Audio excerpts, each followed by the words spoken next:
or don't show. Oh, Dad. The dad-daughter show. Wait, it's called Daughter Dad? What the frick is the name of it? Dad and daughter. God. What are we doing? Daughter and dad. Welcome to the Dad and Daughter Show. The daughter and dad show. Okay.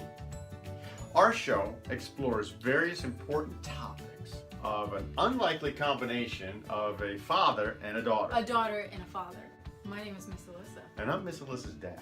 Why don't you just say your name? I'm irrelevant. People in your life are I'm just orbiting your life. You just have things like satellites going around you. Okay, well, our first topic today is going to be about adoption, foster to adoption. That's how Alyssa entered into our family, and that's how we became father-daughter. Daughter and father. Specifically, we're going to be talking about foster adoption of older children. Older kids, so... To me, older kids are like 10 and up. You're not believing in Santa Claus anymore. When I signed up for adoption, or I was thinking I was getting like a 5-year-old or something like that. But honestly, I apologize. I'm a little off my game right now because I just feel I kind of came up with a system. I had a system that I thought if I start putting things away in logical spots, keys near my car, the system's not working. In fact, after a week of it, I can't find anything. No one I feel like cares. my universe is coming That apart. has nothing to do with I know where what we're nothing talking is. about. I know where nothing is now. I know what makes you mad. What? Well, I have a bunch of stuff here. I brought like to share like my Texas jacket. I hate that jacket. You hate it. Why do You you look hate so stupid. He crudely pasted a Lone Star State, baby. crudely pasted, Go not even Texas. from Texas, from Jersey. I'm from Jersey. He's from New York, actually. I'm done. I did it can't- myself I'm not years even- ago, I'm though. not even gonna get delve into it because it just Hey, looks so Texas. stupid. I'm not from here, but I got here as soon as I can. How did Alyssa and I become a father-daughter? I'm working in my house one day, phone rings, and a lady from the state was on the other end. We had gone through family classes and background checks and stuff. Yeah, We're waiting for a kid. I'm waiting, me and my former wife are waiting for the phone to ring and it'd be like a 5-year-old or a 2-year-old. And they said, hey, we have a 14-year-old that we'd like you to meet. And I'm like, That's like saying, hey, we have the bubonic plague. no, that's way too far. Yeah. I said, it wasn't what we had in mind. And they said, well, just meet her. Inner self said, no. Heart said, all right, what can it hurt? Where were you at that point? I was in a home called Harbor House. There was a house, an orphanage for older kids. So like kids who had behavioral problems and kids who are hard to place like into a home. You're in foster care. When you get to be 14, next stop is 18, and you're out. It was that's like the last. That's almost it was like the foster kid junkyard. We always felt like the worst of the worst. Like we are never gonna get adopted out of here. Like we're just gonna be 18, grow up, and just say, hey, we survived the system. So we meet Alyssa. You told me you were walking up the steps and you said, oh, there's something different here today. They always have. Why do you have that on? I love my hat. Bruh. I was in a state-owned van, so it's funny because foster kids, like, you guys know what I'm talking about. Even kids who are adopted. The van, the white state-owned van with the property of the state of New Jersey. Really gonna eat a yogurt right now? It's good for you. My diet's been off. I'm trying to do something good in my life. Oh my gosh. All right, I'll just. So we pull up to the house, and I'm just like, whoa. There's something different about this house. And it was a good different. What? Are you crazy? What? You're crazy. Pass my binoculars. So at any rate, Alyssa comes into the house, she sits down, I'm like, wow, look at this person over here. Look at this person over here. And at any rate... Were you saying you were looking out the window with the binoculars? No, I'm just like... saying, look at this person over here. We sit down at the table and I'm like, this kid is messed up. Oh yeah, I was really dark. You were. And so we mentioned, I said, listen, if you do 2 things, your life can be different. Listen to direction and then follow it. And do it. Listen to good direction and follow it. Can't anyone can listen to bad direction. Yeah, I think I'm doing a pretty good job, 11 years later. Yeah. I'm doing great at listening and doing. Mm-hmm. I've actually made no attempt to follow that That's instruction true. at all. That part's true right there. So anyway, I'm in the house for like a 3 few months. 6 months. Stop, what are you doing? I don't know, touch it there. You just up Oh, the thing. shoot. Just readjusted. I was trying to push the What button. the hell's wrong with you? Good? So I'm in the house for like, was it 2 months, 3 months? Yeah. It was a short amount of time. But And I we was knew just- at that point we wanted to adopt you. Yeah. Listen. I hate hearing people like eat milky things. Really? gross. But it's yogurt. It's good for your tummy, I think. You think I don't know that? You think I don't know how yogurt is good for Do me? you want some? Why do you have to tell me this? I already know this. Where were you? Where was I? What? You were telling a story. You were saying something about family. You were in the family, but then you put me on the spot. I remember that. Okay, so I was in the family for like 3 or 4 months. I knew that they wanted to adopt me, and I actually at this point was like, I really wonder if they love me like they love their 2 biological children, and so I decided I was just gonna ask them to like kind of know the truth, and I kind of knew the answer already, but it was like a test just to see if they were honest people. So I just kind of went up to them, and my mom and my dad, my adopted mom and dad. I said, do you love me like you love your biological 2 sons that you have? And this is 3 months into it. And what'd you say? No. Just like that. Wasn't No. even a question. Yeah. I didn't even have to think about it. That's just knee jerk right And there. I That's appreciate the truth. honesty, and I'm gonna tell you why. I appreciate the honesty. Because love grows over time. You tell them about that. That's exactly right. The only love at first sight that I believe in is when you have biological children. When you see your child being born, you have a love for that child immediately. I don't love my biological children any more today than the first day that I had got to lay eyes on them. We just have filled our life with experiences. Mm-hmm. When somebody comes into your life, whether that's a spouse or an adopted child, that love takes time to develop. And there's no clear line of demarcation if you do so many things, if you have so many experiences together. I don't know where that line is, but at one point It just changes your heart. it crossed over, and then I knew I loved you like a daughter. When I looked at you one time and I said, that's my daughter. That's my daughter. I don't know how long it took. I don't know how many experiences it took.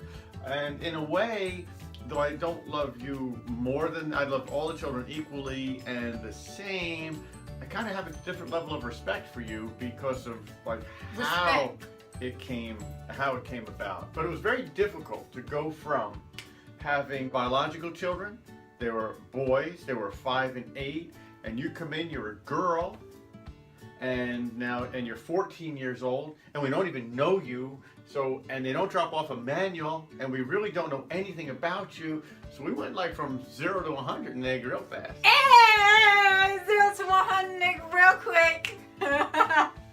Yeah, no, we did, and it was the same for me. I went from 0 to 100 really quick because I was a 14-year-old girl just entering high school. So the stress of being a freshman is like overwhelming.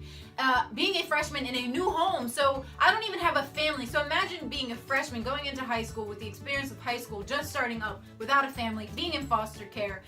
Being a girl, so I'm like hormonally changing, going through a whole bunch of differences, and I'm mixed race. Moving into a white house Moving into a white house, going to a white school. in a white neighborhood. In a white neighborhood. It Wow. was I not mean, it easy. was like a movie. What we're going to do in our next show is talk about being an interracial family, because that opened up an entire another Can of worms. No, not chapter. Adventure. To Yeah. move forward.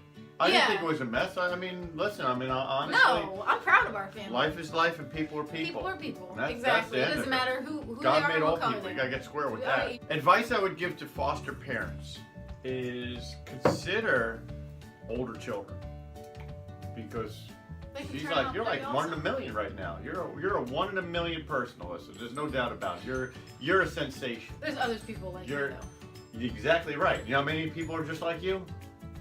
1 million. Because there are 1 million children right now in foster care looking for a permanent home. They're I hope that- orphans.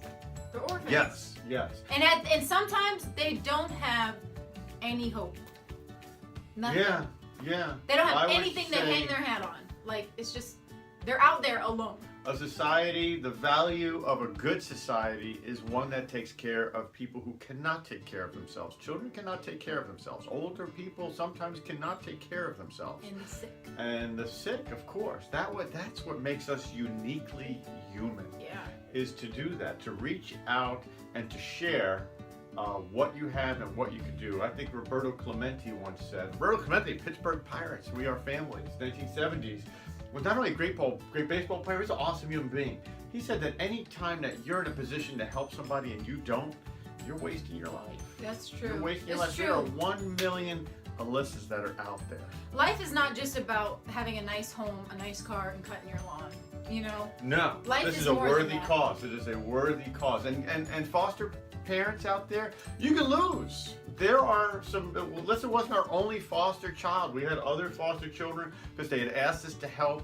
Like, can you watch this child for a month while, what things are going on?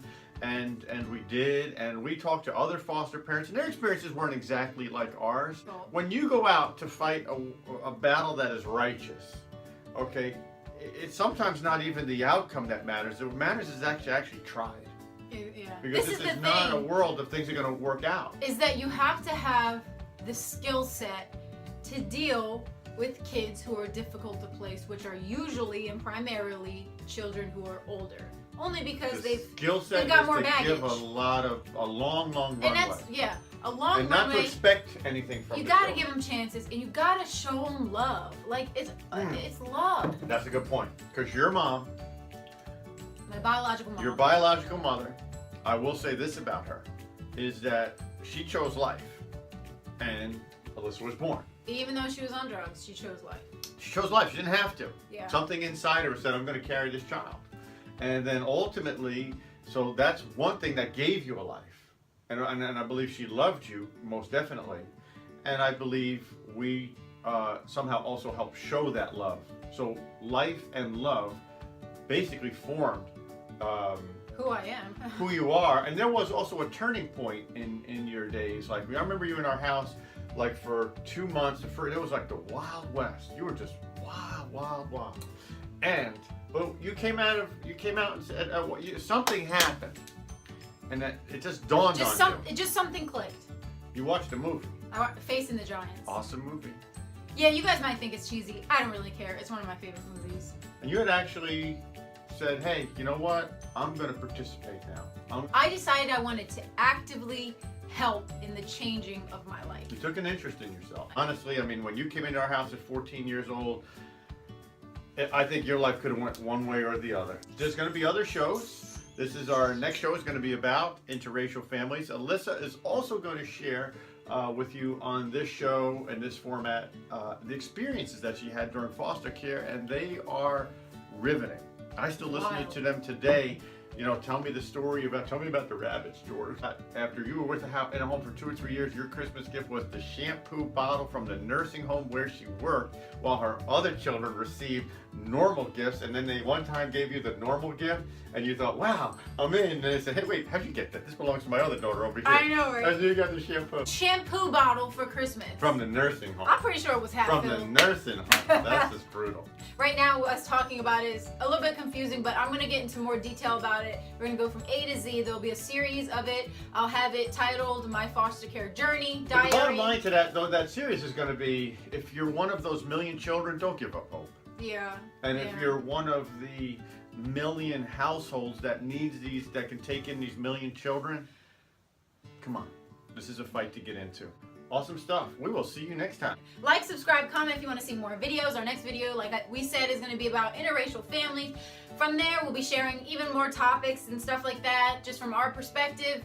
We'll see you next time on the flip side. Later. Peace.